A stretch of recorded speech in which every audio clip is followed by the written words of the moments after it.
sebenarnya tuan-puan, bila kita bekerja berpuluh-puluh tahun, sepatutnya kita punya apa?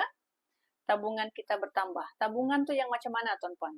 Tabungan itu 3 hingga 6 bulan gaji. Okey? 3 hingga 6 bulan gaji. Yang kedua, harta. Okey, harta kita bertambah. Harta aset kita bertambah. Emas kita, tanah kita, rumah kita yang mendatangkan passive income. Dan yang ketiga tuan-puan, kita punya hutang semakin berkurangan.